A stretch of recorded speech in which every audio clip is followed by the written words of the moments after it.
أعوذ بالله من الشيطان الرجيم بسم الله الرحمن الرحيم সূরা নাজম আয়াত ৩৯। এখানে আল্লাহ রাব্বুল আলামিন বললেন, মানুষ ততটুকুই পাবে যতটুকু সে চেষ্টা করবে। অর্থাৎ আমরা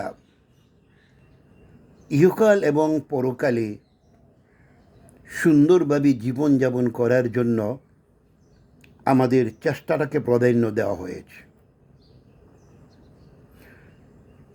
আল্লাহ রাব্বুল আলামিন নবীজির মাধ্যমে আমাদেরকে দিনের ব্যাপারে যা কিছু জানিয়েছেন তার উপরে সহিশুদ্ধ আমল করতে হবে আমার নিজস্ব চেষ্টার মাধ্যমে, তাহলে আমি পরকালে নাজাতের আশা করতে পারি। পাশাপাশি দুনিয়ার জীবনে নবী করিম সাল্লাল্লাহু আলাইহি ওয়াসাল্লামের মাধ্যমে যে হারাম হালাল যে কথাগুলি জানিয়েছেন, যেটা পরিহার কথা নবী বলেছেন সেটা আমরা পরিহার করব, এবং যেটা গ্রহণ করার কথা বলেছেন সেটা গ্রহণ করব আমার নিজস্ব চেষ্টার মাধ্যমে। কারণ চেষ্টার মাধ্যমেই আমি আমার সঠিক রাস্তাটাকে বেছে নিতে হবে। তাই এখানে আল্লাহ রাব্বুল আলামিন বললেন যে তুমি যতটুকু চেষ্টা করিবে ভালো কাজের জন্য তুমি ততটুকুই পাইবে। পাশাপাশি তোমার এই চেষ্টা যদি মন্দ কাজের জন্য করো তাহলে মন্দ ফলও তুমি পাবে।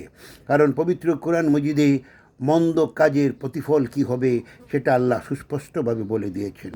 তবে আসুন আমরা সবাই চেষ্টা করি সুন্দর জীবনযাপন করার জন্য এই দুনিয়ার বুকে, এবং পাশাপাশি পরকালের জন্য আল্লাহ রাব্বুল নবীর মাধ্যমে আমাদেরকে যা কিছু জানিয়েছেন সেগুলি আমরা পালন করি, সুন্দর জীবন গড়ে তুলি।